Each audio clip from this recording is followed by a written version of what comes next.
네, 오늘 하서정 변호사의 바로보기에서는 제주도에서 일어났던 의문의 변호사 살인 사건에 관련한 얘기 해보도록 하겠습니다. 하 변호사님 어서 오십시오. 네, 안녕하세요.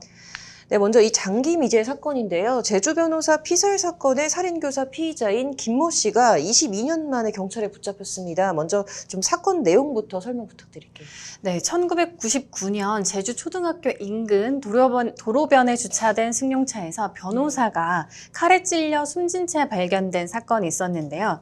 당시는 곳곳에 CCTV가 지금처럼 설치돼 있거나 차량마다 블랙박스를 달고 다니던 시절이 아니었기 때문에 수사를 거쳤는데도 난항을 겪고 결국은 장기 미제 사건으로 남았던 것입니다. 그런데 지난해 6월 피의자 김모 씨가 한 방송사 프로그램에서 자신이 살인을 교사했다고 자백을 하는 주장을 해서 재수사가 시작됐습니다. 방송 후 경찰은 캄보디아에 있는 김 씨의 소재를 파악해서 지난 6월에 국내로 송환을 했고요. 현재 검찰로 송치돼서 구속 수사가 이루어지고 있습니다. 네, 이 김 씨가 방송에 출연해서 어떤 발언을 한 걸까요? 지난해 방영된 TV 프로그램에서 김모 씨는 지난 1999년 10월 당시에 조직 두목인 백모 씨로부터 그 범행 지시를 받아서 손모 씨에게 손모 씨를 통해서 범행을 저질렀다고 주장을 했습니다. 당초 백모 씨는 다리를 찔러서 겁을 주라는 지시를 했다고 하는데 자신의 말을 듣고 직접 행동에 나선 손 씨가 잘못해서 그 저항하는 과정에서 살해를 하게 됐다고 주장을 한 것인데요. 하지만 김 씨가 범행 지시를 받았다고 주장하는 시기는 그 조직 두목인 백 씨는 교도소에 수감되어 있었던 시기라서 경찰은 김 씨가 백 씨로부터 지시를 받았을 가능성은 낮다고 보고 있습니다. 현재 백 씨와 손 씨 둘 다 사망한 상태이기 때문에 조사에는 어려움을 겪고 있습니다. 네. 그렇다면은 이 김 씨가 교사가 아니라 직접 범행을 본인이 저질렀을 가능성도 있다는 거네요. 네, 김 씨는 지금 계속해서 범행의 어떤 수법이라든지 그 동기를 계속 진술을 번복하고 있는 상황인데요. 수사 과정에서 김모 씨가 범행에 사용했던 흉기를 자세히 묘사를 했는데 실제 사용된 것과 비슷한 모양이었고요. 또 변호사의 이동 동선과 골목의 가로등이 꺼진 상황 등을 설명을 하는 등 단순 교사라고 보기에는 사건 현장을 자세하게 기억하고 있는 면이 있거든요. 그래서 프로파일러들은 적어도 김 씨가 그 범행 현장에 있었거나 혹은 그 김 씨가 직접 살해를 실행했을 가능성이 있다고 보고 있습니다. 네. 그렇다면 이 김 씨가 방송에 이제 모습을 드러내 가면서 스스로 좀 그 자백을 한 이유가 무엇일까요? 김 씨가 그 경찰 수사에서 말하기로는 본인이 이제 이 자백을 통해서 여비라도 마련해 보려고 했다라는 방송에서 그렇게 말을 함으로써 그렇게 진술을 했고요. 또 다른 얘기로는 또 유족들이 그 용의선상에도 올랐는데 이렇게 본인이 이렇게 진실을 밝히면 유족으로부터 어떤 그 피해자의 원혼을 풀어줬다라는 뜻에서 살해비를 받을 수 있을 것이다 라고 생각을 했다는 진술을 했다고 해요. 그리고 또 이 사건의 공소시효가 만료됐다고 김 씨가 생각을 했기 때문에 이렇게 방송 출연을 결심하고 진술을 하게 된 것이 아닌가라는 말도 나오고 있습니다. 네.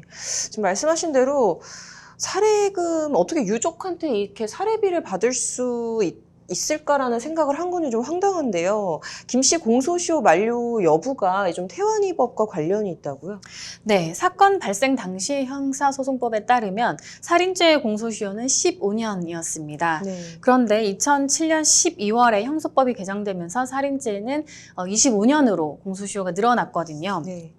하지만 2015년 7월에 살인죄 공소시효를 폐지하는 법안이 시행되면서 살인범은 끝까지 추적해서 처벌이 가능하게 됐는데 이 법안을 흔히 태완이법이라고 칭하고 있습니다.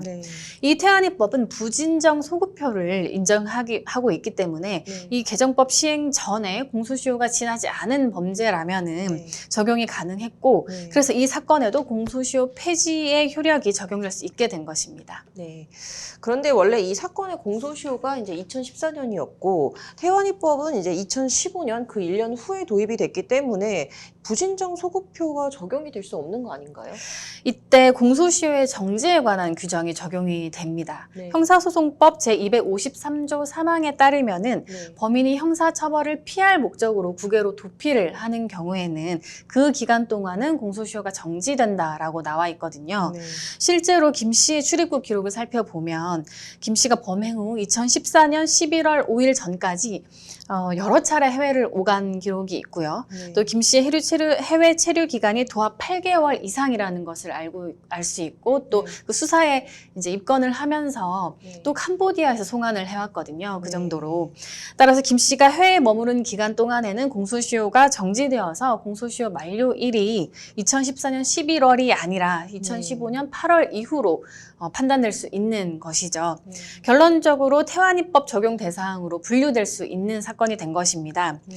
다만 하나의 요건이 충족되어야 할 것이 있는데 그것은 이 김 씨가 해외에 체류한 것이 형사처벌을 피할 목적으로 체류를 했다라는 것이 입증이 돼야만 합니다. 네.